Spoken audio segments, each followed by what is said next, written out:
His wife marks a rare but significant moment in the country's fight against gender-based violence. But does this verdict signal a trade shift towards justice, accountability, or is it simply an isolated case in a system still plagued by silence, weak laws, and cultural barriers? As we gear up for another edition of 16 days of activism against gender-based violence, this episode of Women and Leadership unravels or exposes this problem that has to do with the law. And now the program is Women and Leadership on Canal International. We'll be right back after the jingle.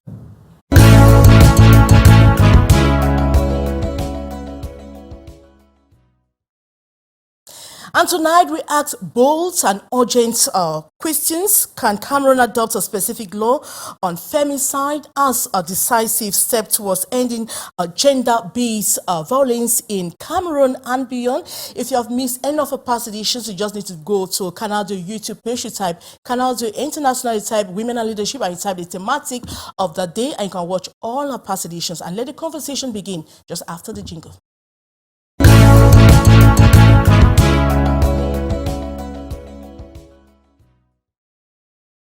Like in our past editions, we always invite the right women for the thematic of the day, and just exactly what we did today in today's thematic. And I want to start with the person that is very close to me. She's on my left. She's a regular face, but no doubt she has been away for a very long time. But I had to catch her to come again very close. So she is called Barrister Lulu Akwen. She is Barrister at Law with the Cameroon Bar Association, Legal Aid Council of the African Court on Human Rights, People's Rights, Arusha in Tanzania. She is a human rights field officer from Accra, Ghana, founder and CEO of DF Inspiration Africa. She is a men's rights advocate. She's doing just a lot. But the first question I want to ask her is, how do you merge all of this job, or what you're doing? How do you merge all of them? Good afternoon, Lady Mo. Good afternoon to the fellow panelists. We are glad to be here today. Lady Mo is asking me a very technical question, but the answer is very easy. We have 24 hours in one day, and lawyers are compendium. So we must always match all of it to produce good results, because we are there to defend human rights in general. All right, because a lot of women have a lot of things to do, but merging all of your role is a very difficult task for some women, and that's why I'm asking how you're able to manage all of Facebook together. Carrying out a lot of projects, especially on women. Now, what's top on the agenda on every project, and what's the most recent that you're carrying out right now? The most recent for me is to make women come to the realities, to accept basic life's realities. Like, women will hear me, I'm talking about polygamy, and they just think that polygamy is like, oh, I want their husband to get another woman. No, I am quite in that polygamy advocacy. I am seeing the way that we have to make women happy with themselves. We have to make women, discover you. You cannot discover you when you are choked up with a lot of responsibilities. You have family responsibility, the home, you have the children, you have the husband, maybe you have work, and then you are doing your business, putting all of that. Polygamy is going to give you a leverage of division of labor. Polygamy, yes, okay. Yes, it gives you a leverage of division of labor. You cook on Monday, your co-wife cook on Tuesday. So are you deliberately telling women to accept polygamy? They should. The men are already doing polygamy, so whether they accept it or they don't accept it, polygamy is already with us and it is here to stay. What I am telling the men is that they should do their polygamy right by bringing those women that they keep outside and they are busy spending their money, and then the woman in the house is there suffering. Take, for instance, you're paying a woman's rent, you are taking care of her, and then when that man is sick, for instance, it is your wife in the house that goes and stay in the hospital for all the time. The other woman will equally come and stay. So it has divided the labor. Okay. You understand? It will bring economic boom. Anyway, we're not talking about polygamy today, but that is what I'm telling women. Right. I'm like saying they should be able to face societal realities. All right. We equally have Atem Flores Epos Ama. She is founder of Capacity Reinforcement Organization for Women. You're welcome to the program. Thank you, Lady Maureen. I'm so happy to be here today in this wonderful program. I salute all the panelists. It's really an opportunity to come today to speak to the women all over Cameroon, to know that women they are human beings, they have rights, and those rights must be respected. Okay. Because if the rights are respected, we make a woman the real woman she ought to be. And I'm happy to stand for the women. And just also make our audience know that you're a pastor's wife and you have a whole responsibility in church as a woman. Yeah. That notwithstanding, I'm a pastor's wife and I'm there to educate the women to know that they are not the least human. Okay. Being a woman is something of great importance. Right. A woman stands at the center of everything in his life. So a woman is the center of humanity. Thank you so much. And you have a master's in conflict, peace, international relations, certified gender-based violence advocate. We'll come back to that. Thank you so much for honoring our invitation. We equally have Mrs. Takang on my left. How are you doing today? I'm okay, Madam Maureen. Nice to meet you people today. It's a pleasure to me, especially as a woman, to also decide to stand to defend women. Okay. So, if I might talk to women out there, is that as a woman, you should not limit yourself. Okay. As a woman, don't think all is all about being in your marital home. Okay. We'll talk more about that. We equally have Takang Aviris Kono. We have a lot of Takangs here, so you just bear with us with the name. It's just bare coincidence. Hope you're doing fine and welcome to the program. Thank you. I'm Ms. Takang, member of Capacity Reinforcement Organization for Women and the Girl Child. And I'm happy to be here, Ms. Maureen. Okay. Happy to be in your panel as one of the panelists. Thank you very much. All right. Now, before we get into talking about or discussing or diagnosing the topic of the day, we're going to have a feed guest, but we're not going to know her name. But she's a victim of gender-based violence. She's going to be telling us her story, but we're going to mask her because what's important is that we hear her story, her pain and sufferings, and then obviously we will know how we guide her through her journey, through her pain. And I want us to watch this story. It's about Justice takes a firm stance on the case of Dian Yongo, a Douala-based teacher who died from domestic violence. Her ex-husband previously handed a suspended sentence, now faced 20 years in prison following a new verdict by the Littoral Court of Appeal. I want us to watch this story. We'll be right back just after the jingle.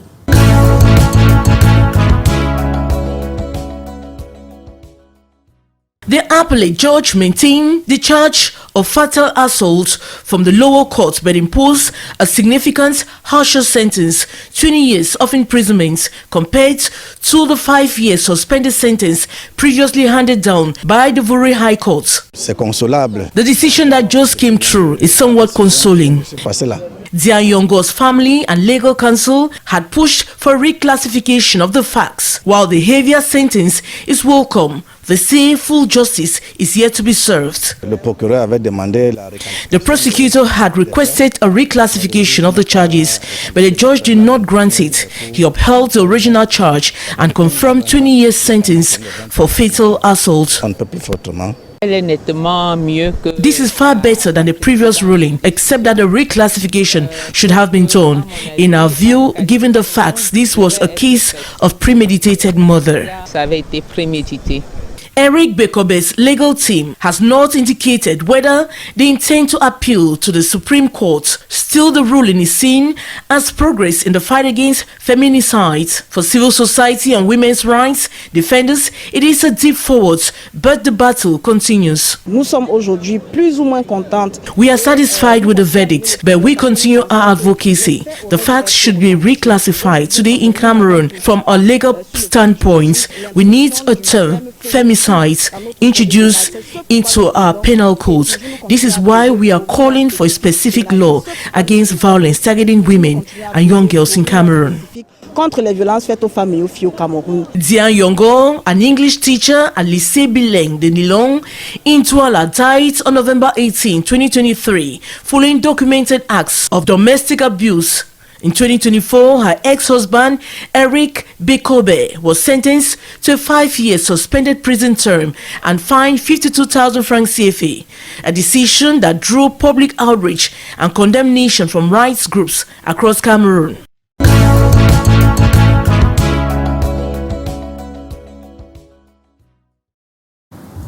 Now, Barrister, how do you feel after watching the story? From a suspended sentence to today, he's being slammed a 20-year imprisonment term.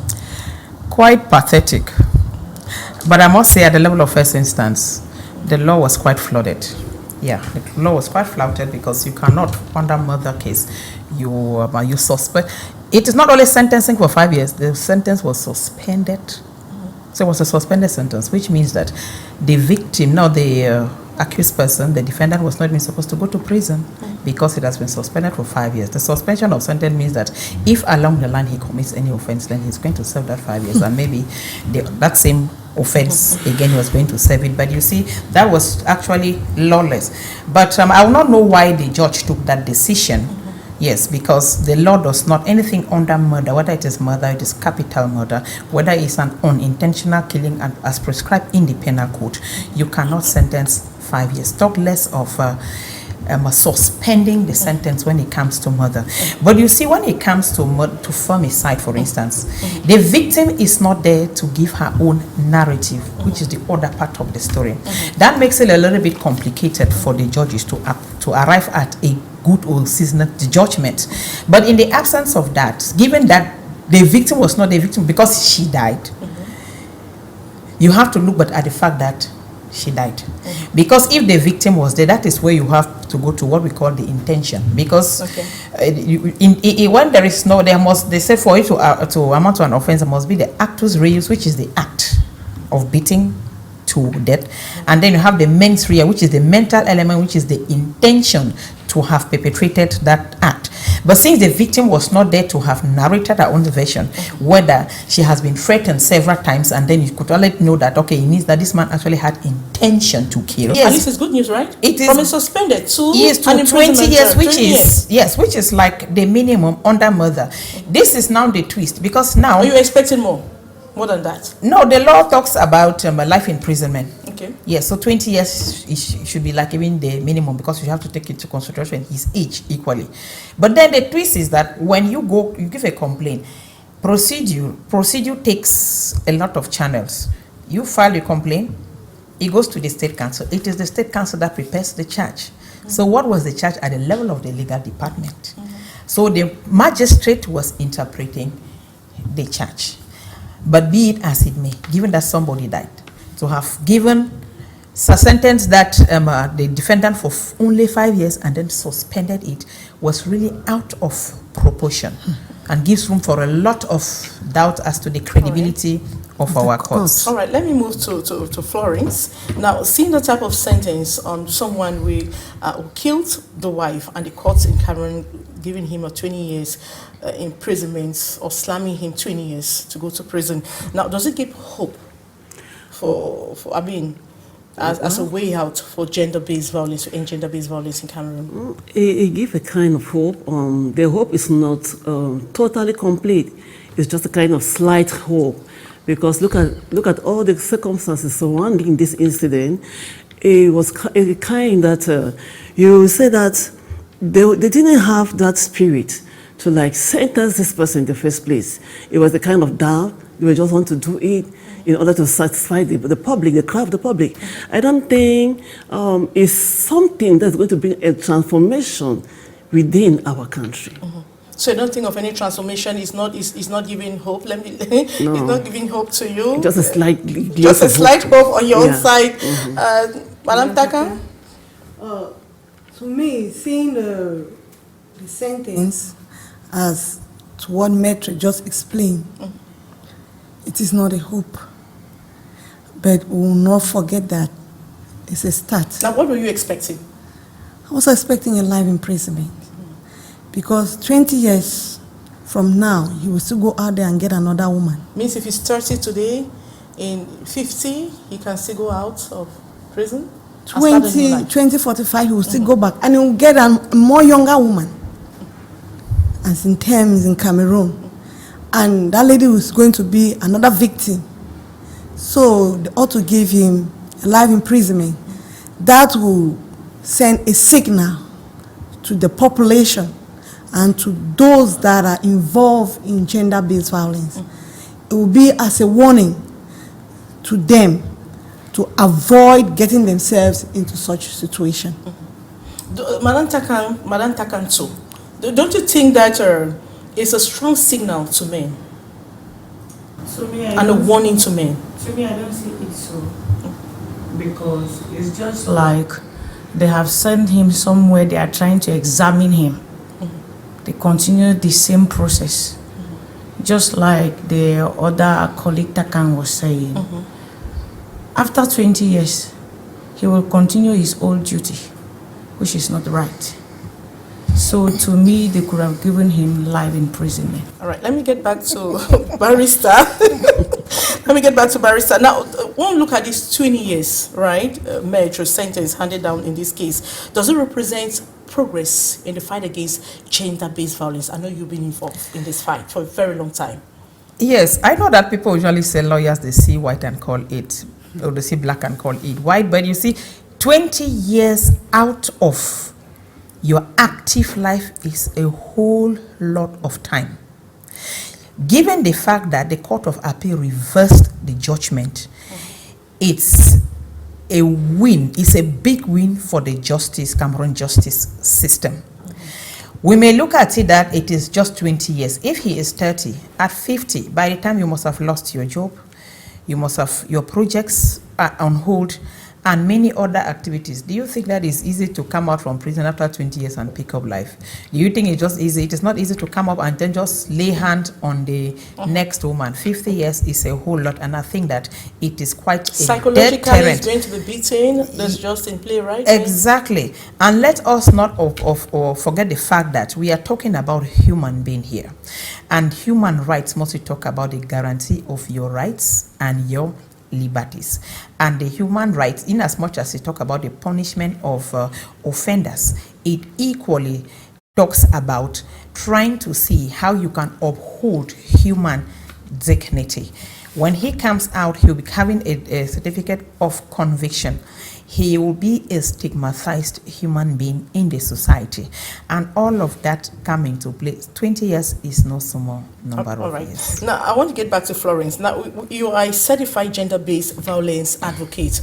20 years, right? When we look at this type of sentence, does it represent real progress in the fight in which you've been involved in for years now? Yeah, Gender-based violence. Yeah, I would say it really projects progress in the gender-based violence, but it's not, it's just a start, you understand? But there is hope that with time peace will be better, and if and only if the law system is being reformed, but that gender-based violence is being considered as a criminal act, they will know that the women stand a better place in the society. All right. Now, what are those issues? What are those problems that still affect the progress and the fight against gender-based violence? Yeah, I would say What are that, they doing or not doing? Who is not doing what? Or who is doing what? okay, to us, the civil society, we are there to ensure that we carry out awareness in the community, and that we are doing we put in all our effort in doing that. But then there's still a longer way that the judiciary has to go, and the law enforcement. You understand? If the judiciary and the law enforcement work in together, and they are being trained on sensitive topics about gender-based violence, I think they will go a long way to fight every act of gender-based violence in our community. Now, your problem seems to be with the law and the judiciary. I thank God that a barrister is here because she's going to answer to that, the progress we've had in the law and what it seems to be blocking in the law. Why are we not implementing those areas in the law that should really sanction gender-based violence? I'll come back to that. But I want to go to Madam Ataka. Now, when you look at society today, when you look at our environment today, do you feel progress in the fight against gender-based violence? Let's take 2025 where we find ourselves. I would say yes. Following the awareness of civil societies like capacity reinforcement organization for women and the girl child, we have been doing a lot of awareness programs, especially in our communities, and other organizations that have been trying to put women, to enlighten them on the present situation. They can report very fast so that they can get help, whether from the social welfare, whether from the police. But we still have a lot of cry from women. Women are crying in their marital homes. Yes, women are crying. And you're talking of progress when women are still crying? They cannot be any, if you don't say there's a progress, meaning they are not reporting. That the case of the sentence is a reported case. So there's a progress. So your Though progress is on the fact that it's been reported? Yes. Okay. Now, we have a problem, is that when they report it, even at the police, the system, That the is where the security problem system, is. at times they discourage the women. Okay. At times they themselves, they discourage the women. Sometimes they play, let me say, a trick. They can like be playing and saying, oh, lady, go home, it will be over, your husband will not beat you, and the woman will take it for their words, and she will go home, and the next time the husband will still beat. And when she comes back to report the case, they say les choses de la famille. You understand? And with the tendency of the woman is that going every time to the police to report the case or the social welfare, she'll get fed up. You see? And then coming to the judiciary, when it gets to them, at times they slow the progress in bringing a sentence. Okay. And so it makes the ladies, they might be fed up or discouraged, or they see that the system is favorable to the men, and so they give up. All right. Yeah. Now let me go to Takan still. Now, oh, look at the progress. Let's talk about gender-based violence. What do you observe in society today? I know you have friends, you have women, you go to church. Now, from your personal point of view, or from your personal evaluation, do you feel that progress in our communities? Yeah, because one, as the leader of a church, among women association, I see the progress, because before, women used to be ashamed to stand out and express themselves, to tell others women how they are feeling in their homes, what is happening. But today, some women, they have decided to come out so that they can express themselves, that this is what I am passing through. And from there, I see improvement. Like before, women cannot allow that they should carry their family issues to court. But today we see it. A lot of women, yes, taking their issues to their court. issues Lawyers, to court. Barrister is going to tell us more. So to me, I see improvement. All right. Which means women are improving. They have started to understand that we don't need to. They need to quiet. denounce, yes, right? So to you, denouncing violence is progress. The fact that women are coming out to denounce violence, you think it's enough to say that we're working towards the right path to end gender-based violence? Yeah, it's a progress, but it's not enough, because a problem shared is a problem solved. Mm-hmm. Because they have taken a step to denounce. All right, so the first step is denouncing. Yes. That's what we are calling, right, Barrister? The first step is denouncing, and then we are calling on communities, society to denounce. A neighbor is denouncing that I'm hearing a sister crying there every day, and maybe she cannot do it. But now, Barrister, two major problems have been raised here. When I listen to Pastor, she talk about the judiciary. When I listen to Madam Takan, she talk about the police, the judiciary. So there is a hand on the judiciary and the police. Now, how do you explain that? At what level do we block now the progress or how to end this gender-based violence at the level of this stage or level? Yes, I may sound a little bit controversial. But you see, the judiciary only act with matters that are brought before it. And like I said, it is procedural. People don't expect that as they go to court today, let the matter be heard today and judged today, except it is a flagrant delay. When it's a flagrant delay, it will take between 3 to 6 months, depending on the jurisdiction, first of all. A place like Douala with a plethora of cases in our court, you don't expect that when matters come there, they are just heard expeditiously like that. But it takes the victim to go and report. How many women are actually going to court because of gender-based violence? At times I say women are the cause of their own victimization. Because you see a woman comes out to actually denounce until he goes to the police to the court, he has been battered in that relationship or has suffered in that situation for quite a long time before they come out. And my question is, who keeps her there? That is my question.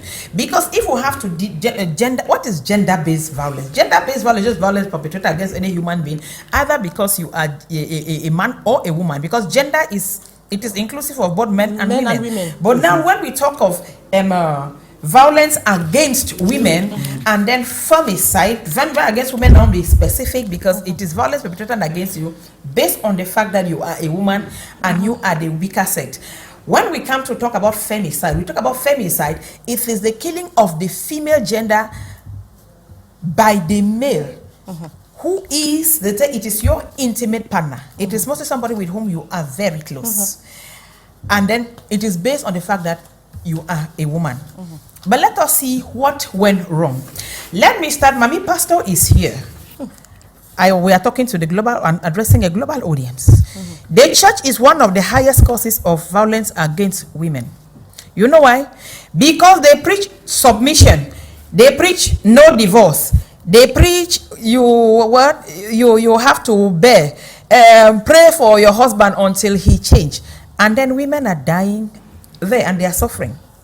So the church is one of the causes. So if there is the first place that have to preach violence against women and denounce it, let it start with the church.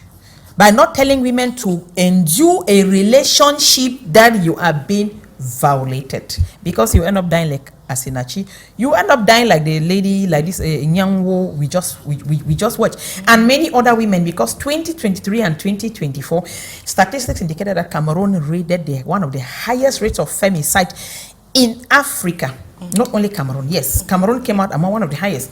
And if you look at UN statistics for 2024, it is UN, you have the division of statistics, and then you have division of drugs and crimes, indicated that 200,000 women in 2024, it's 2024 statistics, die from femicide, which is intimate partner killing. So when we go to church, we say, no, and Jesus hate divorce. Jesus hate divorce. He didn't say it was a sin. He just said, thou shalt not divorce, or without divorce you shall go to hell.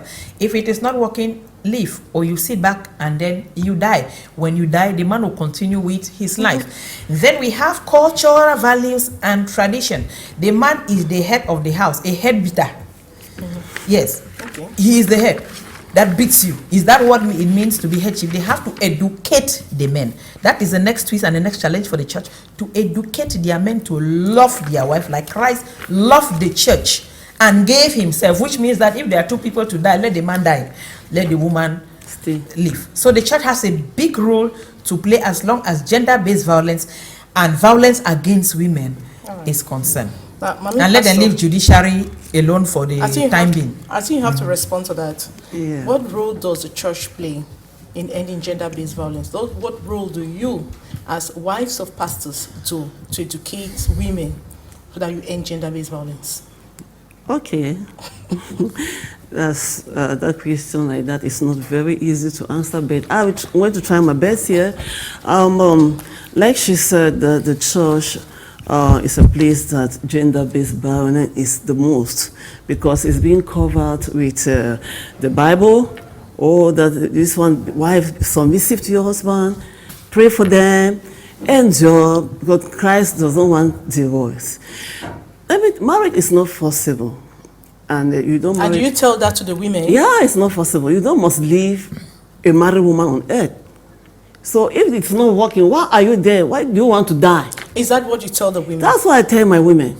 You don't need to die first before you know that things are not going well in your marital home. If it's not going, you walk away. Because there's no marriage in heaven. This thing about marriage all ends on earth here. Why we should die for somebody else to live? Because if you die today, that man will still get married to another woman. Okay. Yeah. Have you had cases where a woman come and tells you that I finally loved the man has been beating me, he wanted to kill me, and the solution was leaving? Yeah. And you actually encourage her to leave for her own safety? Such cases have come to me. And I say, no, you are free. It's your life here. It's not the life of the man. It's your life. It's not me. So if it's not working in the home, please better go on. Do something by yourself and take care of your life. All right, I want to go to Madam Takang the other way. Now, in church, since you're a leader in church, what do you tell the women? Because is it about submission in your marriage? No matter what, the man is the head of the family. No matter what he does, you need to submit. You need to. Is that word? Or when you have a problem, how do you handle the problems? What do you tell the women? How should they handle their problems, marital problems? First of all, we tell the women first to love their husbands. They should first of all portray the good character to them, because sometimes good character submit evil characters. And what we are teaching women now, like I for one, I go to women that all these years we have been training our girl children, preparing them for marriage, forgetting about our boy child. That is why this violence continue. And when our children left our homes, they will go there to their wives. They will not understand how to live with them. They will not really understand what love is all about. So we as women, we should learn how to train our boy child, how to love their wives, how to have patience with their wives, how to assist their wives so that violence will not take place in their homes. Now, Metro, I want to come back to you. How effective is the Cameroon current penal code in addressing domestic violence perpetrated on women? The Cameroon Penal Code does not expressly sectionize any article or sectionized about gender-based violence or violence against women. It just talks about assault, which can be perpetrated on anybody by any gender. There is no expression, and then so far that is it. What we have, the law protects the man and the woman equally. We have only special rules that goes to talk about the child. Yes, give certain ages when children are concerned. When it comes to women, it just treats both gender correctly. Assault is assault, whether it's perpetrated by man or woman. Murder is murder, perpetrated by whoever. Is it okay? It does not treat, it does not discriminate. There is no discrimination. But let me say where the problem is. The problem is, the problem is the underrepresentation of women. I think if we had more women in parliament, then civil society organizations advocate for that bill. The women in parliament will certainly vote for that bill. But when we cannot support our fellow woman, because I'll keep on saying that we are the cause of our own victimization, whether we whether we accept it or we deny it, we are the cause of our own victimization. For example, in the presidential elections that passed last week, there were 13 candidates. Among the 13 candidates, we have one woman. How many women voted for her? No women voted for her. So what do you think is going to go there to change for gender violence on our behalf? Okay. Gender violence is, or violence against women is a patriarchal thing. And what is patriarchy? Patriarchy is a systematized form of subjugation by the man upon the woman, which operates socially, economically, politically. So if the men continue to be in power, who is going to fight against gender violence? Is it about the men being in power or the women, or I mean, there's a no, lot of work has been done. Is it about, because obviously there's a lot of progress in terms of women representation in parliament. You can attest to that. It is just a progress. When was this law enacted? We're talking about the code that was enacted like in the 70s. We are talking about representation that started. We really have started having women representation like in the 2010s. So look at the gap, and then this code. What was even the last revision? The code was not even revived. Like it took away the other ones. It just included some other offenses. Look at what it included: adultery. which is very difficult even to prove adultery, and even in the adultery it aids but the man. It's not aid the woman, because for you to prove your husband adultery you need a lot. In fact, you feel evidence first hand. But when a woman, the man wants to prove his own adultery, you need but your own but circumstantial. So you see, because women are not there in the forefront to effect the change. And can Cameroon adopt a specific law on femicide? Is there Cameroon a possibility for is that? already a member of the Maputo Protocol. Maputo Protocol is the protocol that protects women and bans all forms of gender discrimination, torture, and anything that has to do with the woman. But then in our courts, for you to be able to bring, you see, it works on a mindset. I am opined that this particular case, the case of this Madame Nango that we just watched, if it were before a female judge, I don't know what I was before a female judge. If it was before a female judge, the verdict would certainly have been different. And you see, the role that the civil society played, it was quite a big role, because that was what reinforced the judgment of the Court of Appeal, even though it is the law. Yes, but the role that the civil society play was quite alarming, that it has to motivate the judge of the Court of Appeal to apply the law, giving the minimum penalty, because that is the minimum penalty. All right. Yes. All right. I mean, I want to ask Madame Saka the other way. You think that if there's a touch in the law, or there's a specific law on femicide or gender-based violence, there is a law that is placed there, femicide, boldly, is when it gender-based violence. There is a law enacted in Cameroon against femicide. It will not end gender-based violence, because it will not end violence. It will help, it will enable it, and it will give the system will help to reduce the violence. Okay. Just imagine that Cameroon is rated one of the most, the country that gender-based violence has increased a lot. It's because of the system. The judicial system does not favor the women. Even though the Metro was saying that women, they don't complain. But from Madame Taka on the opposite side, we have seen that there are a lot of women that are complaining.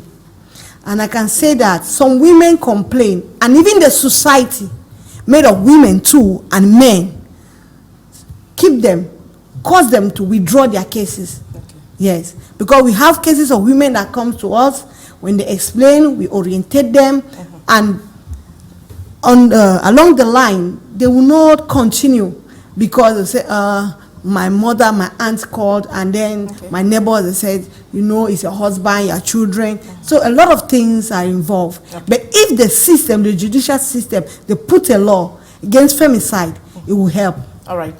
The program is Women and Leadership, and today we are looking at gender-based violence, and we're equally questioning if Cameroon can adopt a specific law on femicide and decisive step forward towards ending gender-based violence in Cameroon. I have someone that has joined us in the studio. She is a young woman. For obvious reasons, we can't have a name, because we're trying to protect her and protect her safety. Comment vous allez? Okay. You are a victim of gender-based violence. You are a victim de violence domestique. Can you tell us your story? J'ai été légalement mariée à un monsieur il y a de cela 17 ans. Et à la 13e année, il m'a présenté une amie de classe de l'enfance. Nous sommes restés amis ensemble, on faisait souvent des balades et tout et tout. On était déjà comme une famille. À la 14e année, je vois les messages suspects dans son téléphone. Je l'interpelle, il me dit non, c'est juste une amie simple. Je reste calme. À la 15e année, je continue à voir les messages dans son téléphone, je l'interpelle. J'ai même fait appel à ses parents. Il nous a dit qu'il ne peut pas se séparer de la femme. Il était légalement marié à vous? Oui, on n'a pas encore divorcé. Et que c'est ma co-épouse, donc il m'impose cette co-épouse. Ils sont mariés jusqu'à faire un enfant ensemble. Et qu'est-ce qui s'est passé après? Vous avez laissé le mariage parce qu'il a épousé une autre femme? J'ai fait appel à Ou parce qu'il vous a tabassé, vous a tapé? Oui, quand je l'interpellais par rapport à ça, la ration même qu'il donnait souvent, parce qu'il avait l'habitude de me rationner une fois par semaine, le reste de semaine je gérais. Il ne donnait plus. Quand le gaz est fini, il ne s'occupait plus des enfants. Le peu qu'il faisait, il ne faisait plus. Et quand je vais parler, il me tape, il me ferme dehors. Quand je rentre du boulot, il m'a fermé. Je suis obligée de dormir devant la porte, souvent avec les enfants. Vous avez combien d'enfants avec lui? On a 5 enfants. 5 enfants ensemble. Vous avez quel âge? J'ai 44 ans. Donc vous avez 44 ans et vous avez 5 enfants avec lui. Et aujourd'hui, vous avez dénoncé cette histoire, vous avez dénoncé à un avocat. Comment est-ce que vous avez procédé pour que vous arriviez à une étape de divorce?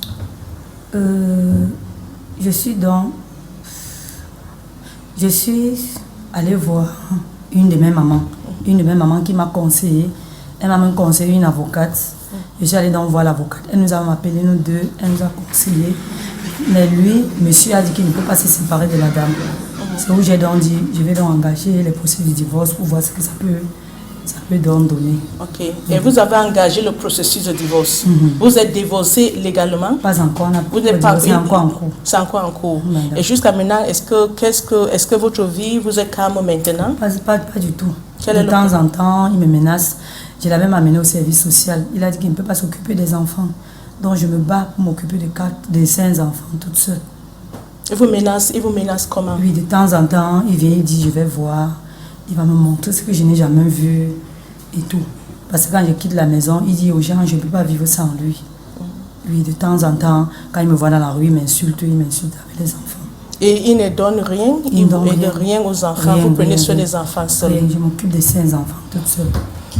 All right, Maître, I would like your reaction after listening to her. This is a case of domestic violence and domestic abuse. You've listened to her story. What's your first reaction after listening to her? You see, my first reaction, I may still sound controversial, to say that women are the cause of their own victimization. She is giving a narrative of something that started like 3 years after she got married. 3 years after she got married, assume that she was on the second child. She proceeded to have 5 children.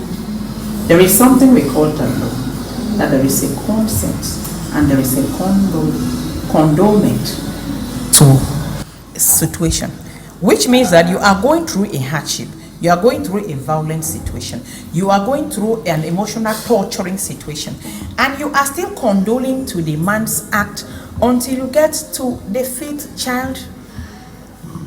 When it was second child, you discover that this man, it's a violent man. The red flags were there. She didn't pay attention to the red flags. She paid attention to her marriage certificate instead of to her life. You understand? So women spend their time doing and giving a lot instead of taking quick decisions. Nobody forced her to be having much children because now she's suffering now with the children. The man is normally by law supposed to take care of the children because they are his children. But now in a case where the man has abandoned you, you have to go to social, and then social tells you give allowances for the children, and then the man does not give. What do you do? You are forced to suffer with the children all alone. But why did you have to go to the 5th children? You have a right to your bodily integrity. So women are the cause of their victimization. So when they cry and they even blame the justice system, I'm asking that you are coming to justice. When they come to justice, they come to justice as the worst case scenario. When their matter has already reached a disaster point, that is when they are going to justice. All right. If she had started justice at the second child or not, we would have known that. Right. That is a red flag, and be careful with this kind of person. Often when you even advise them that they should divorce or that they should separate, even ask for judicial separation from the court, they will not want to. Unfortunately. All right. Now, je veux encore vous poser une autre question. Ça a commencé quand vous avez eu le premier enfant. avec lui, au deuxième enfant, est-ce que ça a commencé longtemps? Parce que c'est 17 ans dans le mariage. Mais ça a commencé un peu longtemps, n'est-ce pas? Tout ça, quand j'étais enceinte de mon quatrième enfant. Oui. Donc, premier enfant, deuxième enfant, troisième enfant, quatrième, aucun problème. Il ne vous battait pas, il ne vous tapait pas, il vous rationnait, donnait tout à la maison, il t'occupait de toi, donc au quatrième enfant. Et qu'est-ce qui lui a poussé de faire ça, vous? Est-ce qu'il y a un problème que vous avez fait qui lui a poussé de vous traiter comme ça? Je ne me reproche de rien, je ne sais pas. Je ne me reproche de rien de toutes les façons. Okay. Tout allait bien. Je me dis, c'est la maîtresse du dehors. Je ne sais pas ce qui s'est passé entre la maîtresse que tout a dégénéré. All right, you just heard a story, Mommy Pastor. Yeah. You react to that. She said it started at the fourth child. That's when the man started behaving funny. And she has done everything up to now. The case is still in court, and she's suffering, going through a lot of pain. She has 5 kids, and she takes care of the children alone. She walks on the street, and the man insults her everywhere she goes to. Now, when you look at this case, how you advise a woman like this? Okay, it's really a pathetic situation, and no woman would always ever dream something like that. When a woman gets married, you have the dream to have the best marital life on earth. You dream a home that is so sweet, a happy home. But coming to that fact that when she got married, she had the first child, the second child, the third, the fourth, maybe to the fifth, that's when the thing changed. It was not the same thing that she was saying. And now she's suffering to take care of the children. I want to thank God. I don't know if she's doing something. I don't know if she has something. Vous faites quelque chose dans la vie? Do you have anything doing in life? Je me bats, je fais mon petit commerce. Petit commerce. That's something good. Yeah, that I will advise all the women to do. Try to do something. You will not depend solely on the man. Because in a situation like this, what will you do? That is why many women today they are undergoing gender-based domestic violence at home because they don't have financial autonomy. Yes. So whatever the man do, they will just be there. If I go, how will I live? How will I survive? But if you have something doing, you can stand on your feet and you fight for yourself and take care of yourself and your children. And qu'est-ce que ta famille a dit? Qu'est-ce que ton église a dit? Tu n'as pas une église? Tu as une famille? Quelle était la réaction de la famille? Les deux familles ont fait une assise. Les deux familles ont fait une assise. Mais il a décidé qu'il ne peut pas se séparer de la dame. Okay. Et l'église? Ton pasteur? Non, je suis catholique. Chez les catholiques, soit il faut aller voir un prêtre pour qu'il vous suive. Et qu'est-ce que le prêtre a dit? Non, je ne suis pas allée vers le prêtre. J'ai laissé tomber. Pourquoi? Aucune idée.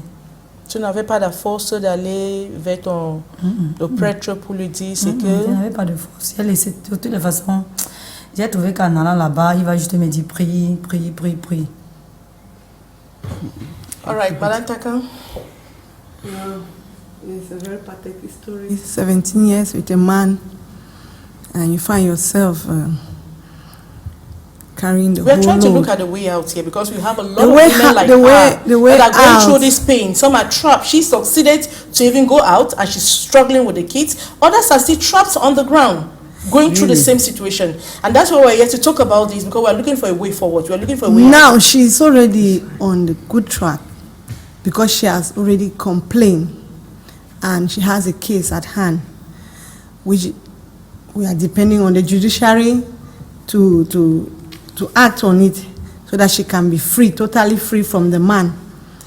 But what I want to say is, just like Maitre said, I come back. You see, a lot of women don't know when to accuse their husband. She condoled with the man ill. Why she started discovering that the man is dating his childhood friend to the point that he has a child. She did not complain against adultery, against the man. She did not complain. She started complaining when the man started inflicting on her personal, that is direct wickedness. Not giving her food money for her or the children, closing her out of the house, letting her to sleep outside, putting her life in danger. So she let it come to that point. She would have reported the matter earlier. At what stage? When she discovered that the husband had a child with the childhood friend. Because that is... But that's what she said. She reported the case, but nobody said anything. Where did she report? She reported to the family. The family cannot handle marital cases in Cameroun. Vous avez dit ça à la famille, n'est-ce pas? Au moment que ça a commencé, quand vous avez découvert que ça ne allait pas, tu es allé vers qui? Vers où? Je suis allée vers ses parents. Première chose. Oui. Et quand ils ont dit quoi? Ils n'ont rien dit. Non, ils n'ont rien dit. What would the parents of that guy talk to? They will favor their son. Most often they are behind their son. So what should she have done? She would have reported it. She would have not had the fifth child. Now she has 5 children in her charge. The man is not coming and he's threatening her life. So the moment she discovered the man was already behaving funny, she should have stopped conceiving. Yes. Because too much load on her part. Now she has a lot of stress. And you don't know the stress, what that stress can cause her. Even mentally, she can become mentally deranged because of stress. Now, the petty business she's doing, can she really keep up those 5 children? And the law is slow. These children, are they going to school? Who is paying their fees? C'est vous. Okay. They are going to school. Okay. They are of which level? When they go to higher level, that demands a huge sum of money. Will she be able? Already delinquency is coming for those children. So when you report it at hand, you even save some situations. So we're telling women to report it when it starts, when you start seeing the red flags, right? Yes. Is that what you're saying, Medj? When you start seeing the red flags, because there's a problem here, there's a situation here, and she needs solution. Because the stress she's going through right now is that the matter is in court. She does not know when it's going to end. She does not know whether that's what we are saying, that the court she has requested for a divorce, and the man has legally married the other woman even before, without the court even giving her a divorce. Is that? So they have pinned her on the ground. Those are, yes, if the matter is in court, she is in court for a divorce. You have divorce, there are three aspects that the court takes into consideration when granting divorce. The divorce proper, whether the marriage has actually broken down irretrievably, that it cannot be repaired. Number 2, you go to the custody of children. Who will have custody of the children? And in granting custody, you take into consideration the ages of the children and the incomes of the parents. Number 3, you go to property adjustment, so that if she's entitled, the court will order that they give her part of the property. But now it is still in progress. I have said that justice rushed is justice crushed. When they are always saying that the justice should do is because justice is procedural. We cannot rush justice flouting the procedure, because flouting the procedure would give rise to appeal, and then when the matter goes to appeal, because the procedure was flouted, it will be thrown out and it will take some other time. So always allow justice to take a court. The matter in court is about divorce, because here in Douala that I know, in Anglophone regions it is a little bit flexible, but here in this Francophone region, under the civil law, they will have to do the property adjustment. If this man is a civil servant, it depends on what the husband is doing. If it is a civil servant, the court will order part of the man's salary to be given to her. That one is a court order. You go and domicile, because give it to the, you say the bailiff, that one is the domain of the bailiff. The bailiff knows what to do. He will domicile it there. They will be given that particular portion of salary to her. If the man is a businessman, they will go into his returns and order that he gives a lump sum payment. The law provides for that, and the courts. But the law protects the man and allows the woman. No, to it is not. No, when it comes to that, the law, it is on marriage. It is on matrimonial course. It is on divorce. The applicable law there is the law on divorce. It doesn't take into consideration whether you are a woman or you are a man. What I'm trying to say that it protects the children and it protects property, because you are the one who instituted your matter before the court said you want the divorce. Okay. Yes. I want to ask ça. Je veux vous demander une question. Qu'est-ce que vous souhaitez? What's your wish? Qu'est-ce qui est dans votre cœur? Qu'est-ce que vous souhaitez maintenant? Mon souhait, c'est qu'il puisse s'occuper de ses enfants et qu'on m'accorde le divorce. parce qu'il vivait avec une autre femme. Ils s'occupent des enfants comment? Ils ne s'occupent pas des enfants. Ils ne s'occupent pas des enfants. Et si le tribunal donne tous les enfants à l'homme, tu vas te sentir comment? Non, je préfère rester avec mes enfants. Parce que ça fait il y a cela 5 ans que je m'occupe de mes enfants seule. Ton souhait, c'est que the court should order that he takes care of the children by giving you the means to take care of the children. That's your wish. N'est-ce pas? C'est votre souhait là-bas. Oui. C'est votre souhait. Oui, ok, maître, that's a fervent wish that the courts at least should order him to take care of the children and the children stay with her. That gives her joy, having her children by her side. But the man is there to take care of the children. I'm saying it because I want women to learn, because there are a lot of things that women don't understand. And women are suffering out there. Some don't even know their way out. They don't even know where to go to. They don't know where to head to. And they keep crying and they're in pains. Mitch. My first observation is who kept women in the position in which they are? Who kept them there? Why did women think that their life have to be based on another man? All of us are humans being created by God in God's image. We are created as individuals. You take your own life, you are waging it, but on some other person's life. Depending on that person before you can survive. When you have your hands, you have eyes, you have legs, you have everything. Anyway, just like with what we're talking about the law, Lady Mo, the law have all of those provisions. Okay. But I want her to know, because I must tell people the truth the way it is. I want her to know that the court will decide. The children are not only her children. The children are their children. When the children are of a certain age, like 13, 16, the children will actually decide who to stay with. The one that actually calls the attention of the court is any child that is below the age of 7. Below the age of 7, the court is always reluctant to give to the father. They are always granting that custody to the mother. Custody is something that you can ask at any time. Okay. Yes. Custody is something that you can ask at any time. If that child crosses 8, the man has the right to go back to court to say that he wants custody of the children, but the court will go into the process, and I think that the court is not a fool. The court will go into the process and weigh it and will decide on the merits of the case. Because if you can ask on something that you cannot afford, the man may say, okay, I am working, I have a good salary, I want the children to be with me so that I take care directly with them. You don't have enough income to handle the children. You depend on the man's income. So at the time when the court will give that, will grant custody to the man, you will say that no, the court have been partial to you. But those are the circumstances that it takes. So if I can tell the court, okay, like a divorce I was doing, that lady said, I just want divorce. I don't want alimony. Alimony is what you ask the man to pay you. Custody of children. I want the children. My salary can take care of me and my children. You see that it makes it facilitates the work for the judge, because you can single-handedly take care of the children without the man. All right, we equally sampled the opinion of women in the streets of some major cities in Cameroon on their opinion or on measures that could be taken to end gender-based violence. Now, let's watch. We'll be right back just after the jingle.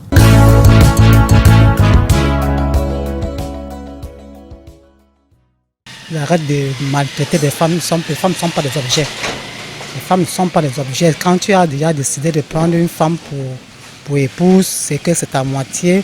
Ensemble, vous allez faire beaucoup de choses pour pouvoir avancer et élever aussi vos enfants. On dit aux hommes qui violentent leurs femmes d'arrêter.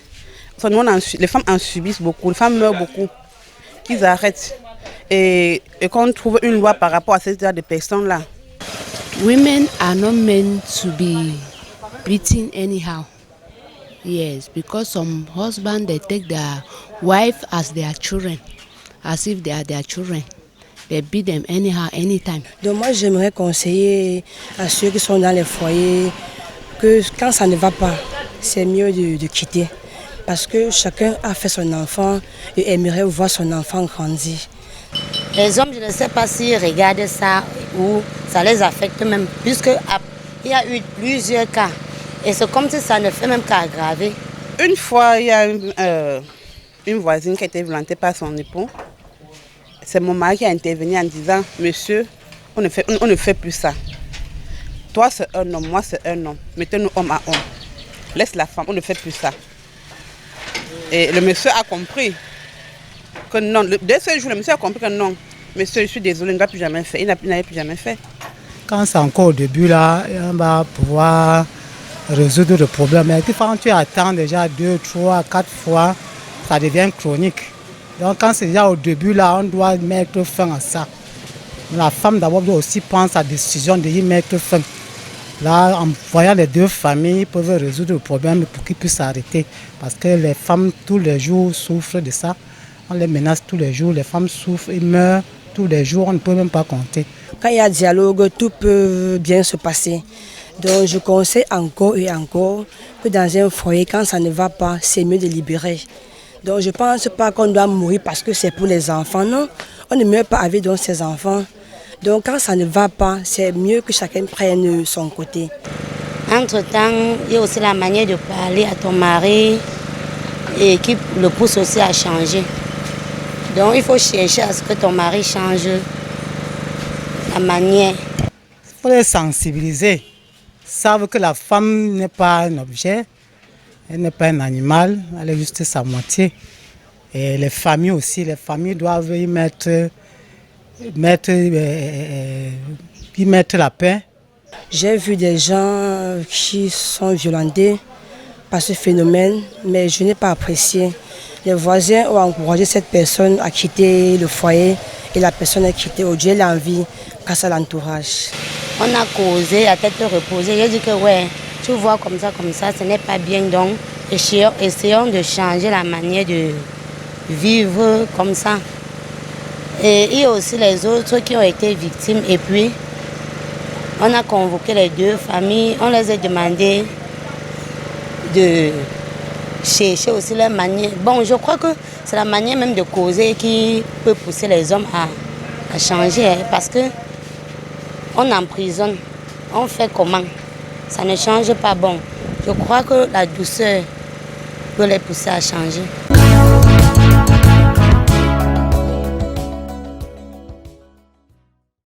And the program is Women and Leadership on Canal, the international, and looking at ways of measures or means as far as the law is concerned on how we could possibly end gender-based violence in Cameroon. If actually Cameroon could define or adopt a specific law on femicides as a decisive step towards ending gender-based violence. And we are gradually rounding up, but before we go, I would like to ask Florence to look at her camera right in front of her. You're saying something to women out there. I don't know what you're telling them, but it's come from your heart. You have 30 seconds to go. Okay. Well, thank you very much. I want to tell the women out there that women, you have a lot of work to do at home. You know that the society begins from the home. So we have a lot to play. In order to end gender-based violence, what do you teach your boys' children? Start teaching them something, how to take care, defend, and protect the women. Yes, if you don't give them that lesson, tomorrow when this boy grows up, they will not know that they have to protect the women. That is why today we are crying, all of us, about gender-based violence, domestic violence, and all sorts. So let's start teaching our boys' children how to take care of the girls' children. Thank you very much. All right, we equally ask Madame Takan this way to look at her camera in front of her. She's addressing women out there, girls, I don't know, but she has something in her heart. Yeah, once more. I want to tell women out there that we should look at ourselves as women, that we are the pillar of humanity. A woman is full of wisdom. That wisdom, we should not only abandon it while washing dishes, but we should train our children perfectly. Not only a girl child, but we should only train the male children, so that when they will leave us, they will treat their wives perfectly. They will not hurt them. And they should not only stay at home, they should add value to themselves, so that they will be financially capable. All right. Thank you. Thank you so much. And I want Barrister to look at her camera while you're leaving, Madame Takang, for the other lady to come back. I would like a Barrister to look at her camera, and she's talking to women. She's talking to a woman out there. She's telling her something from her heart. I don't know what piece of advice you want to give either to the girl child or to a woman, because there's just a lot happening around women today, Barrister? Given the increased rates of femicide and violence against women and the work of civil society fighting against gender-based violence, I would tell the young girl out there, first of all, don't get so indoctrinated about this marriage stuff. You are a woman, you came to this world on your own. Try to be your own self. Your life should not depend on anybody. Your life should first of all depend on you. I'm not saying that marriage is bad, but let your life and your income be dependent on you.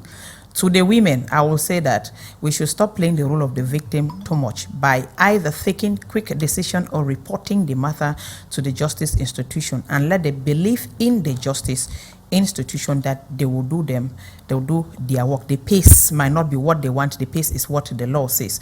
And to our legislators, I'm saying that since many women are crying about this femicide and gender-based violence, let them enact special laws that protect women, and law on femicide and law against any form of violence. Let the Maputo Protocol be put into perspective, and let our courts apply them mutatus mutandi. Thank you. All right, thank you. Or like her to look at the camera, to parler une femme, to dire quelque chose avant de partir. Ouvre ton cœur, tu dis quelque chose. Ce que je donne aux femmes, c'est que entre hommes et femmes, il n'y a pas d'amitié. Tu ne dois pas voir ton mari te présente une femme que c'est son amie. Ça n'existe pas. Ça n'existe pas parce que à force d'être ensemble, ils vont finir par s'aimer. Et toi, la femme de la maison, tu vas souffrir. Madame Takang, you're looking at the camera the other way. You're saying something in just 30 seconds. I would like to tell the women out there that it is not too late. Whenever it starts, you must denounce it. And to the young girls, do not put your heart, never depend on another man's money. Never depend on another man's pocket. Whether you are single or you're getting married, that will help you to face the future. And to our legislators, please let them help us to put up acts that will be able to defend the women against femicide, especially in Cameroon, because there is an increase in femicide in Cameroon. So we call on the legislators, especially our women that are at the assembly,